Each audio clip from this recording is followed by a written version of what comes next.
Salut à tous l'équipe, ici Asvox, j'espère que vous allez bien. Nouvelle vidéo configuration PC de ce mois de septembre où aka il a rentré. J'avais déjà fait la même vidéo le mois dernier avec 5 configurations. Maintenant nous allons passer par 4 configurations puisque je n'ai vraiment pas le temps de monter les vidéos. Avec les courses c'est vraiment très compliqué. Donc la première sera une à 500€, la seconde à 700, une config que vraiment je n'ai jamais faite. La troisième sera à 850€ et la dernière à 1200€. Cependant, toutes les configurations seront réalisées sur les sites comme Amazon, Cdiscount et tout, et non pas sur un site, histoire d'économiser un maximum. Pour monter votre PC, c'est très simple, n'hésitez pas à regarder sur YouTube. D'ailleurs, je dis ça, mais moi-même, je dois faire une vidéo sur comment monter un PC. J'attends juste de recevoir mon nouveau boîtier, enfin, je l'ai pas encore commandé, mais ça arrivera dans pas très longtemps, et comme ça, je vous ferai la vidéo montage. Et si vous voulez installer Windows 10, il y aura ma petite vidéo dans la description, ou alors il y aura l'affiche juste en haut à droite de votre écran. Aussi, un point hyper important, parce que je vais lancer une nouvelle série. En plus du choix de la série des composants, j'ai opté pour faire vraiment une petite série sur une configuration par semaine.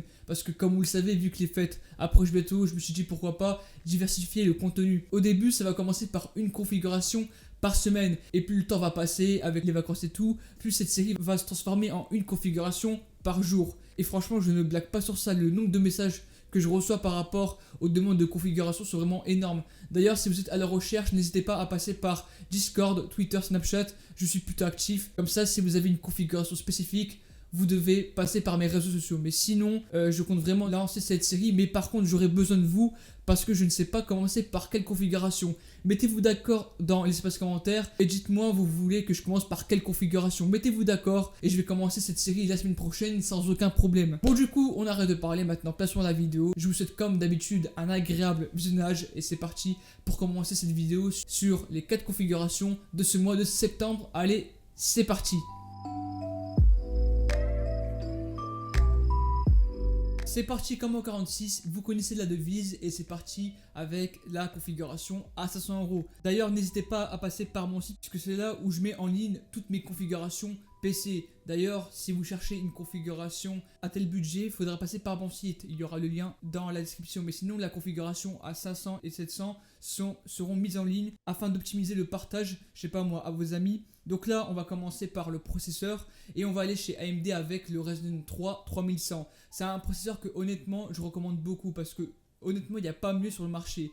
Les gens ils vont prendre comme exemple le i3 9100F. Ok, il a un prix intéressant, mais par rapport à son upgrade, ça pue la merde. Tu ne pourras pas mettre de bon i5 sur une bonne carte mère. Autant aller chez AMD où là tu peux mettre un Ryzen 3 3100 avec une bonne carte mère au chipset B450 où au moins tu peux le faire évoluer facilement. En plus, ce processeur a baissé en prix, il est passé de 120 à 110€ sur Amazon. Honnêtement, le prix il est intéressant. Je vais vous mettre des benchmarks, mais je vous jure que par rapport aux performances, il est vraiment intéressant. Il bat même un Ryzen 5 2600 et il n'est pas vraiment loin d'un Ryzen 5 3600. Mais là, je ne parle que en jeu vu qu'il n'est vraiment pas optimisé pour du multitâche. Là, vraiment, c'est que orienté jeu. Si vous voulez faire lancer quelques jeux en 1080p en moyenne voire en haute qualité, ça sera largement possible avec ce processeur. Mais bien évidemment, tout dépendra de la carte graphique que vous allez l'associer. Un bon CPU qui va être embarqué avec 4 heures 8 threads et non pas 4 cœurs 4 threads. Il aura cependant une très haute fréquence donc de 3,9 GHz. Donc imaginez que vous le mettez sur une bonne carte mère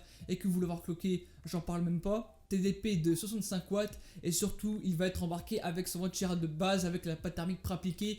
Et si vous ne savez pas, les ventilades de chez AMD, notamment les Ryzen, n'ont rien à voir avec ceux de Intel. Ils seront beaucoup plus performants et surtout beaucoup plus simples à l'installation. Donc honnêtement, il n'y a pas mieux comme processeur pour ce budget. Autant rester sur le 3100. Après, si vous voulez faire du multitâche, comme j'ai dit, vous avez le Ryzen 5 2600 qui est aux alentours des 130-140€. Après, il sera un peu moins bon en jeu, mais c'est toujours bon à prendre si vous devez faire plus de tâches comme du montage vidéo ou encore du streaming. Ensuite, par rapport à la carte mère, on va aller chez MSI avec la B450M Pro VDH Max. Je sais que par rapport au chipset B450, ce n'est pas la meilleure et très loin de là. Juste avec ce budget-ci, on ne peut pas mettre de très grosses cartes mères. C'est pour ça que j'ai pris cette carte mère qui est plus ou moins polyvalente, notamment par rapport au VRM. Même si elles ne sont pas incroyables, elles seront tout de même mieux que d'autres cartes mères à ce même prix. Je parle notamment des Aorus ou encore des TUF qui sont vraiment pas ouf en B450 et j'insiste vraiment sur ça, ce n'est vraiment pas ouf en B450 et les VRM des cartes mères Aorus ainsi que Asus, Prime ou TUF. Après on peut aussi retrouver la Gigabyte B450 DS3H qui est une carte mère que j'ai beaucoup recommandée il y a quelques mois Celle aussi on peut la prendre, mais par contre faites attention, si vous devez intégrer une carte Wi-Fi au format PCI, il n'y aura pas la place pour mettre une carte Wi-Fi plus une carte graphique. Auto prendre la MSI qui elle aura un slot en plus et vous pourrez mettre non seulement la carte graphique ainsi que la carte Wi-Fi que je mettrai dans la description si jamais vous en avez besoin. Sinon, mis à part ça, c'est plutôt une bonne carte mère en entrée de gamme. Vous pourrez largement intégrer votre Ryzen 3 3100. Vous pourrez même l'upgrade par un Ryzen 5, maximum par un Ryzen 5 3600, puisque bon, y mettre un Ryzen 9 dans le temps ça ne va pas tenir, mais sinon il est complet. En plus c'est la version max de MSI, ce qui fait que ça va être compatible avec les Ryzen de 3ème génération, donc y compris le 3100. Il pourra accepter de très hautes fréquences de RAM, donc jusqu'à 4133 MHz. Il y aura les connecteurs indispensables comme les ports PMW pour mettre des ventilateurs, les ports USB, bref. Honnêtement pour 75 € c'est une très bonne carte mère. Après vous pouvez aller en occasion et partir sur une Mortar, mais c'est plutôt rare. Ensuite pour ce qui est de la RAM, on va pas trop se casser la tête vu qu'on a un très bas budget. On va aller sur une barrette de 8 Go qui sera vendue à seulement 25 € sur le site Alternate, qui là aussi est un très bon site basé en Allemagne où les prix sont attractifs. Donc là 25 € pour une barrette de 8 Go c'est plutôt pas mal, mais surtout ce qui va être intéressant c'est par rapport à sa vitesse. Cette dernière sera cadencée à 3000 MHz avec un KS de 16. Honnêtement le ratio est plus ou moins intéressant, c'est pas comme si on prenait une barrette de RAM cadencée à 2666 MHz. Là 3000 MHz sera nettement bon pour faire tourner quelques jeux, donc sur ce point là il n'y a rien à dire. Après vous pourrez toujours prendre un kit de 2 barrettes de 8 Go si par exemple vous pouvez visiter les 550 €, mais cependant ça coûtera minimum 50-60 €, notamment si vous les achetez en Allemagne, surtout par Amazon. 8 Go en 3000 MHz à 25 €, honnêtement c'est pas cher. Ensuite pour ce qui est de la carte graphique, nous allons aller chez Nvidia avec la fameuse GeForce GTX 1650 Super de chez PNY, donc le format avec un seul ventilateur. Pourquoi est-ce que j'aime bien cette carte graphique? Simplement parce que elle vous permettra de faire tourner la plupart des jeux en 1080p en haute qualité à plus de 80 fps. Vous pourrez facilement faire tourner un petit GTA 5 à plus de 90 voire 100 fps en height, voire même un Fortnite à plus de 130 fps, surtout avec ce Ryzen 5 3100 qui est excellent en jeu. Après vous avez chez AMD la RX 5500 XT, voire des RX 580, mais honnêtement pour le même prix je préfère largement partir chez Nvidia parce que non seulement genre c'est petit et ça consomme très peu, notamment pour ce modèle, mais en plus ce qui va être bien, et ça c'est un bon point, si vous voulez enregistrer ou streamer, vous aurez l'encodeur NVENC de la carte graphique qui est nettement mieux que celle de AMD. Même avec un petit processeur vous pourrez tout de même aller sur OBS, enregistrer quelques parties, faire un petit peu de streaming sans en abuser bien évidemment, mais honnêtement cette carte graphique c'est le turfu de malade. 179 € pour une carte graphique qui fait tourner tous les jeux en 1080p en haute qualité à plus de 80 fps, c'est plutôt un bon deal. Ensuite pour ce qui est du stockage, on va aller sur un seul SSD, donc le PNY 16900 en version 240 Go, un SSD qui coûte aux alentours des 25-30 €. On pourrait très bien prendre le BX500 de chez Crucial, mais comme il est un petit peu plus cher ce dernier, je me suis dit pourquoi pas prendre le PNY en sachant qu'il a quasiment les mêmes caractéristiques, les mêmes performances pour un petit peu moins cher. La grosse contrainte c'est que c'est un SSD en 240 Go et pour cette configuration je n'ai pas rajouté de HDD. Moi ce que je vous recommande c'est non seulement vous achetez ce SSD mais en plus vous allez en occasion et vous tapez HDD 500 Go ou 1 Tera et vous allez en trouver pour une dizaine d'euros. Et honnêtement vous pouvez faire ça parce que le HDD, donc le disque dur classique, c'est le composant le plus durable, honnêtement. Si vous en prenez un neuf, il peut tenir plus de 20 ans ou plus de 15 ans facilement sur un PC. Donc faites ça et en plus vous allez économiser, donc prenez ce SSD, donc le PNY, et allez sur le bon coin et cherchez un HDD pour pas cher. Comme ça vous pourrez stocker facilement vos jeux, vos données, et le SSD nous permettra de stocker Windows ainsi que les logiciels qu'on souhaite installer pour que ça se lance plus rapidement. Et idem pour Windows 10. Ensuite pour ce qui est du boîtier, on va rester chez Zelman avec le fameux S2. Il n'a toujours pas changé, c'est toujours le même prix, toujours les mêmes caractéristiques, un très bon boîtier vendu à 37 € sur ce discount, mais je l'aime bien puisqu'il a un mesh pour son prix, parce que pour 37 € honnêtement on n'a pas des boîtiers foufou, mais là ce qui va être bien c'est qu'au moins on a un mesh en façade. En gros pour ceux qui n'ont pas compris, nous aurons une grille d'aération où l'air passera facilement. Ça veut dire que si vous mettez deux ventilateurs, l'airflow sera beaucoup plus optimisé que si vous en mettez 3, mais au lieu que ce soit une grille, c'est simplement une plaque de verre trempée. Dans tous les cas, si vous n'avez pas compris ce que je viens de dire, j'ai réalisé une vidéo il n'y a pas longtemps sur comment choisir son boîtier.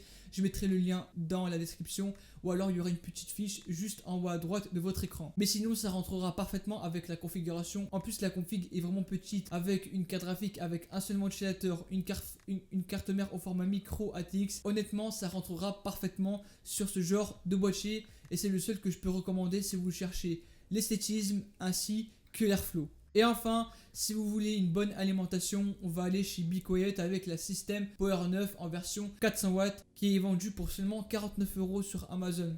Là aussi, c'est plus ou moins une bonne alimentation avec une bonne certification. Et quand je parle de certification, ce n'est pas une question de 80 plus bronze. Non, je parle vraiment des composants qu'il y a à l'intérieur. Genre, c'est vraiment bien agencé. Ce qui fait que dans le temps, ça va être une alim qui sera durable et fiable. Pas comme certaines Sharkoon ou Aerocool de merde, mais vraiment merdique. D'ailleurs, je vais sortir une grosse vidéo sur les alimentations. Vous serez même pas prêts parce que ça sera une très grosse vidéo. Mais en tout cas, dans cette gamme de prix, autant pas cher sur la System Power 9, il y a beaucoup de vidéos tests où le rendement est plus ou moins correct. Après, le seul point négatif, c'est que ok, c'est du 400 watts, mais le gros point fort surtout de cette configuration, c'est qu'elle ne consomme très peu. Mais vraiment très peu, même par rapport à la carte graphique, elle ne consomme que dalle. Et même si plus tard vous souhaiterez faire évoluer cette configuration, il n'y aura absolument pas de problème. Donc soit vous partez sur cette Be Quiet, ou alors vous pouvez aller chez Seasonic avec la S12 en 500 watts. Il me semble qu'elle est à 60 €, mais je vais la recommander sur la configuration à 700 €. Mais sinon, vous pouvez toujours partir sur cette Be Quiet qui est vraiment excellente.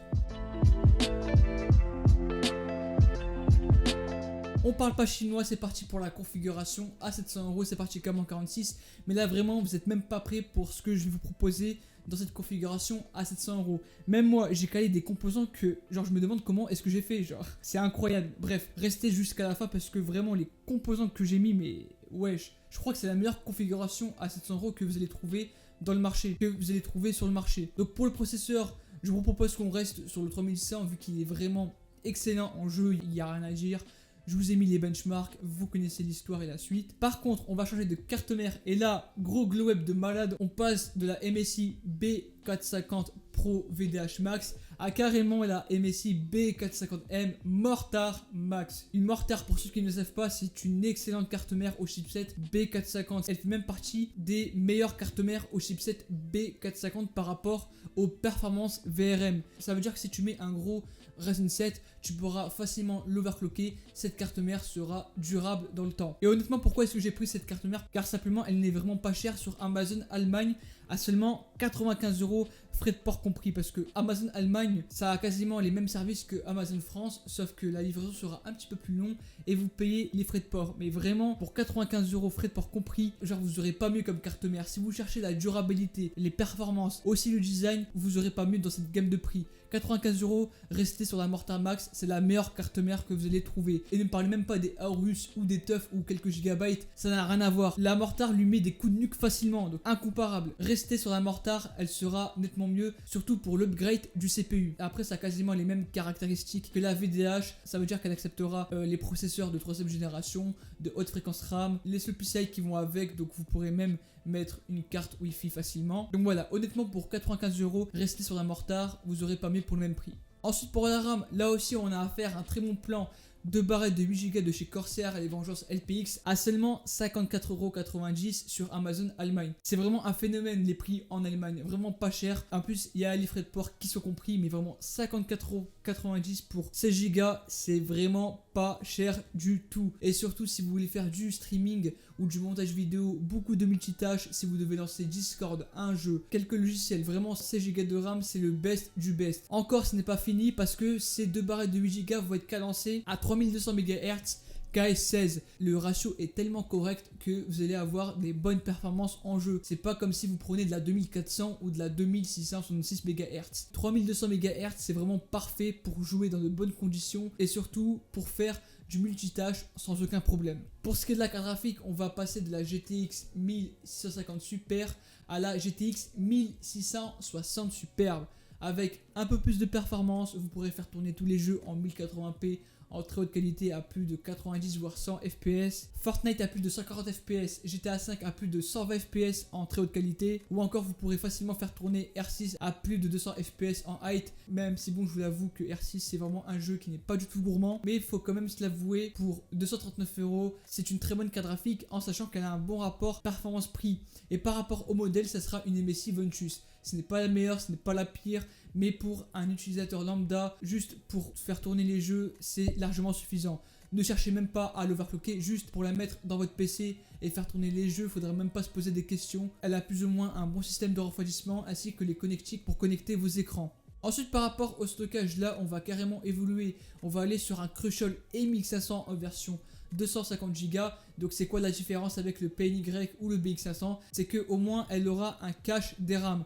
En gros, ça veut dire que même si le SSD est chargé lorsque vous lancez plusieurs programmes, les performances ne seront pas bridées. C'est pour ça que j'ai sorti une vidéo sur comment choisir son SSD. Je mettrai une petite vidéo. Je mettrai la vidéo juste en bas à droite de votre écran. Mais honnêtement, le Crucial MX500, c'est pour moi le meilleur SSD avec le meilleur rapport performance-prix. En plus, c'est du 250Go pour mettre quelques logiciels, pour mettre Windows et à la limite quelques jeux. Vous pourrez largement partir sur ce SSD et en plus, il n'est vraiment pas cher. 45€ sur Amazon. Qu'est-ce que vous voulez de plus? Il est excellent ce SSD. Même moi je l'ai et je l'avais payé à l'époque 70€ pour exactement le même stockage. Il a carrément baissé en prix et c'est celui que je peux recommander dans toute configuration. Et bien évidemment, vu qu'on a le budget, je me suis dit pourquoi pas mettre en plus un HDD de 1TB. Le Western Digital Caviar Blue en version 1TB à seulement 39€ pour stocker vos données perso ou encore vos vidéos, vos musiques ou encore quelques jeux, etc.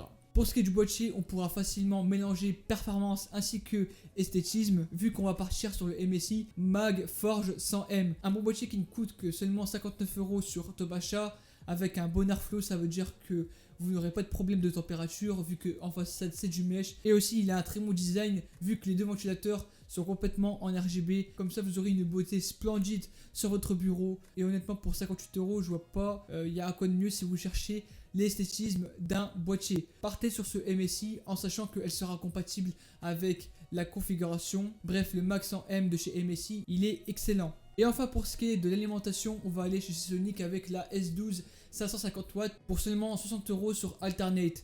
J'ai mis cette alimentation parce que je voulais pas non plus dépasser le prix. Après on peut facilement mettre la Seasonic Core GC 650W que je mettrai dans la description pour seulement 69€ sur Cybertech. Mais comme je voulais pas non plus faire une configuration qui dépassait les 710 voire 720€, autant rester sur la Seasonic S12 en sachant qu'elle aura de bonnes performances. Mais par contre si vous cherchez la durabilité, la fiabilité, partez sur la Core GC de chez Seasonic. En plus elle est en version 650W. C'est parti comme en 46, on ne parle pas chinois et on reprend la vidéo avec la configuration à 850€. Ça va être relativement vite vu que la configuration à 850€, c'est la config à 700€ avec quelques changements, vous allez voir. Par rapport au processeur, on va directement passer du 3100 directement au 3600 vu qu'on a largement le budget. Là la seule différence avec le 3100 c'est qu'au moins vous aurez un petit peu plus de performance en jeu, mais surtout le gros point fort ça va être par rapport au multitâche. Si vous voulez streamer, faire du montage vidéo, lancer plusieurs programmes, c'est le processeur à prendre. En sachant qu'il n'est vraiment pas si cher que ça, 175€ à l'heure actuelle où je vous parle sur Amazon. Donc pour moi actuellement c'est le meilleur processeur si vous cherchez le rapport performance-prix, si vous avez un peu plus de budget. Mais je peux vous garantir que vous allez tellement vous régaler. Déjà que moi j'ai le Ryzen 5 1600 de première génération, que lui de base il me régale de ouf. Mais ce Ryzen 5 3600 il n'a rien à voir, il est 6 fois plus performant. Bref, c'est la bombe pour ce prix. 175€, n'hésitez pas à rester sur ce CPU. Ensuite, par rapport à la carte mère, moi je vous propose qu'on reste sur la B450M Mortar Max, vu qu'elle fera largement le taf. Après, si vous voulez mieux en carte mère, on peut toujours aller sur la Tomahawk Max,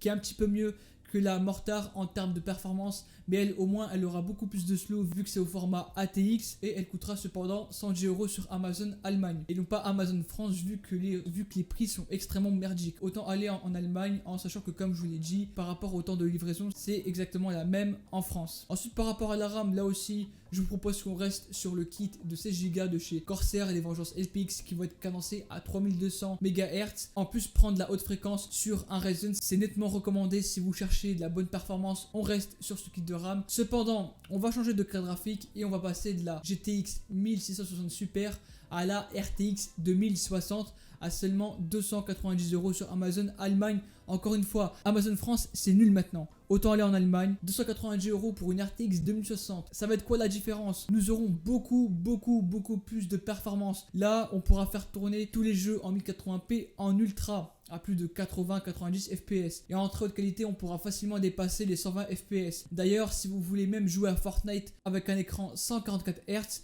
faudra partir sur cette configuration. D'ailleurs, j'ai même noté les benchmarks sur mon site internet. Et oui, comme j'ai dit, on peut faire tourner GTA 5 à plus de 140 fps en très haute qualité. Fortnite, c'est même pas la peine. Battlefield 5 à plus de 170 fps. Et même Resident Evil 2 à plus de 165 fps en haute qualité. Franchement, de très bonnes performances. En plus, comme c'est du Nvidia, la seule différence avec les RX 5600 XT, qui eux aussi sont de très bonnes cartes graphiques, c'est que lui, au moins, il sera embarqué avec l'encodeur NVENC. Et comme j'ai dit précédemment, si vous voulez stream sans aucune perte de FPS, vous pourrez l'utiliser. Même si je vous avoue que c'est un petit peu louche, en sachant qu'on a le Ryzen 5 3600 qui lui fait largement le taf pour encoder. Après bon, vous pouvez toujours partir sur la RX 5600 XT, qui elle aussi est une très bonne carte graphique que je vais vous mettre dans la description, notamment la Sapphire Pulse à seulement 290 €. Là aussi, une très bonne carte graphique. Vous avez le choix, soit vous partez sur la RTX 2060 de chez EVGA, donc la version KO, qui a un putain de système de refroidissement, ou alors vous partez sur la RX 5600 XT de chez Sapphire avec la Pulse. Dans tous les cas, les deux, ils ont de très bonnes performances, que ce soit en jeu ainsi qu'en température, donc il n'y aura pas vraiment de problème. Par rapport au stockage, on reste sur le même combo, Crucial MX 500 250 Go ainsi que Western Digital Caviar Blue en version 1 Tera. Je vois pas pourquoi on mettrait 500 Go en SSD à ce prix-ci. Autant rester sur le même combo. Idem pour le boîtier, autant rester sur le MSI MacForge 100M. Après, vous avez pour 10 € de plus la version 100R, où là, les ventilateurs seront en adressable RGB. Mais bon, il n'y a pas vraiment de grosses différences. Et par rapport à l'alimentation, là, on va rester sur la Seasonic Core GC 650 watts, qui elle sera au prix de 69 € sur Cybertech. Une très bonne alimentation qui vous permettra d'alimenter toute la configuration. Elle sera excessivement fiable et durable dans le temps. Donc, il n'y a pas mieux pour le prix, autant rester chez Seasonic. Vous voyez quand je dis que c'était rapide? C'est très rapide. Et enfin, on termine cette vidéo par la dernière configuration, c'est-à-dire celle à 1200 €. Là aussi, plutôt pas mal, enfin très bien justement, pour faire du bon multitâche pur et dur. Si plus tard tu veux devenir le plus grand JL au monde et faire des streams sur GTA 5, regarde cette configuration que tu vas adorer. Donc on commence par le processeur, et comme on cherche du bon multitâche, on va passer du Ryzen 5 3600 à directement le Ryzen 7 3700X. La seule différence, c'est que, ok, il y a quasiment 100 € d'écart, même s'il n'est vraiment pas cher. 302 € sur Amazon, mais là vraiment où ça va changer, ça sera par rapport déjà au nombre de cœurs. On sera sur un 8 cœurs 16 threads et non pas un 6 cœurs 12 threads. Une meilleure fréquence aussi par rapport au ventirad, et ça je l'ai pas dit, vu que je voulais plus privilégier les performances et non pas la température. On va rester sur le ventirad de base du 3700X, qui lui par contre sera un petit peu mieux, et surtout le ventilateur sera RGB. Donc en tout cas ça rajoute un petit côté Kiku Aziz Bogota RGB. Donc là actuellement ouais, c'est le seul processeur que vous allez trouver si vous cherchez du bon encodage, du bon multitâche. Après bien évidemment vous pourrez rester sur le 3600, mais là bon, c'est plus un processeur pour les gens qui veulent charbonner à mort. 3700X à 302 €, très bon processeur. Ensuite par rapport à la carte mère, on va rester encore une fois sur le chipset B450, même si on peut partir sur de la B550, sauf que là ça va faire un petit peu cher, mais cependant on va rester sur la Tomahawk, donc la carte mère que j'avais recommandée sur la configuration à 850 € en seconde option. La seule différence avec la Mortar Max, c'est qu'elle sera en ATX, donc beaucoup plus de slow PCI et aussi un petit peu plus de port pour mettre des ventilateurs. Aussi un petit peu plus performant par rapport au VRM, ça veut dire que si vous voulez overclocker le 3700X, vous allez obtenir des résultats qui sont vraiment incroyables. Et puis encore une fois, je l'ai pris sur Amazon Allemagne, comme il est vraiment pas cher, 110 €, franchement c'est un très bon prix. Après pour ce qui est des cartes mères au chipset B550, ce que vous pouvez faire, c'est que vous pouvez aller en occasion et regarder s'il n'y a pas des B550 comme des A Pro, des Gaming Plus ou encore des Tomahawk, qui sont pour moi les meilleures cartes mères au chipset B550 à l'heure actuelle de chez MSI. Ensuite par rapport à la RAM, là aussi on va changer, on va rester sur le même kit cette fois-ci chez Crucial avec les Ballistic Thread. Là la seule différence, c'est qu'on va passer de 3200 à 3600 MHz. Qui dit plus haute fréquence dit de meilleure performance. Et là le gros point fort, c'est qu'on va rester sur la même latence, donc le K16. Ça veut dire que là vraiment on va avoir de très bonnes performances. C'est pas comme si on avait pris 3600 MHz K18, où là ça reviendrait à la même chose que 3200 K16. Là, passer de 3200 à 3600, il y a une réelle différence. Alors pas non plus de 20 ou de 30 FPS, mais il y a quand même une différence, surtout que ce kit ne coûte que 79€ sur Amazon, plutôt un très bon prix. Par rapport à la carte graphique, et là attention parce qu'à l'heure actuelle où je vous parle, Nvidia ont annoncé leur toute nouvelle carte graphique, donc les RTX 3070, 3080, 3090, elles ne sont pas encore sorties même si on peut les précommander, mais pour ce genre de configuration, on va plus partir sur une RTX 3070, mais attention, elle n'a pas encore été sortie et le prix n'est pas vraiment officiel. Donc le mieux c'est d'attendre mi-octobre, fin octobre pour que la carte graphique sorte, mais il faudra surtout attendre les performances pour voir si vraiment elle va être intéressante par rapport à la RTX 2070 Superbe ou encore à la RX 5700 XT. Donc pour l'instant, la 3070, on la met de côté vu qu'elle n'est pas encore sortie. Et du coup, moi ce que je vous propose, c'est de prendre la RX 5700 XT de chez XTFX, donc la TIC 3, qui est une très bonne carte graphique vous permettant de faire tourner tous les jeux en 1080p en ultra sans aucun problème et faire tourner quelques jeux en 1440p en haute qualité à plus de 90 fps. Ou alors si vous voulez du Nvidia, on a la RTX 2070 Super, mais là ça sera plus aux alentours des 500€ et non pas 440€ comme les RX 5700 XT, en sachant que pour moi la AMD a un meilleur rapport performance-prix sur certains jeux. Ensuite par rapport au stockage, on va rester sur le même combo, sauf que pour le MX500 on va passer de 250Go à directement 500Go, comme ça vous aurez beaucoup plus de stockage pour y mettre beaucoup plus de jeux. Et aussi on va rester sur le même HDD, donc 1TB, même si je vous avoue que pour ce même prix on peut prendre du 2TB, mais bon, après faites comme vous voulez. Et pour ce qui est du boîtier, on peut aller par exemple chez Fractal Design avec le Meshify C. Pourquoi je dis par exemple? Puisque pour cette gamme de prix, on a beaucoup de boîtiers que là je vais citer maintenant. On a le Meshify CTG, on a le Be Quiet DX500 qui lui en plus est très silencieux. On a chez Fantex le P400A qui lui en plus est RGB et a de très bonnes performances. On a aussi le Lianli Landcool 2 Mesh, un excellent boîtier, il est vraiment pas cher, il est beaucoup plus performant que le P400A et honnêtement je crois que ça va être le boîtier que je vais prendre. En plus il est RGB, performant, bref. Ensuite on a le Cooler Master H500 qui lui a de très bonnes performances. Bref, on a un tas de boîtiers, mais le mieux c'est que je dois vous rediriger vers la vidéo sur comment choisir son boîtier, où là j'ai mis en description les boîtiers les plus intéressants. Et enfin pour ce qui est de l'alimentation, soit vous partez sur la même, donc la Core GC 650, ou alors si vous cherchez de la fiabilité pure et dure, si vous voulez que votre configuration dure dans le temps, dans ce cas-ci on prend une Systonic Focus GX en version 550 watts. Ok, on passe de 650 à 550, mais au moins nous aurons une meilleure fiabilité, un meilleur agencement par rapport aux composants que nous aurons à l'intérieur et surtout une très bonne qualité de fabrication. À vous de voir, mais personnellement, vu qu'on vise la fiabilité et que la configuration ne consomme pas énormément, on peut rester sur du 750 watts, même si ok, prendre la version Core GC 650 watts sera plus ouvert.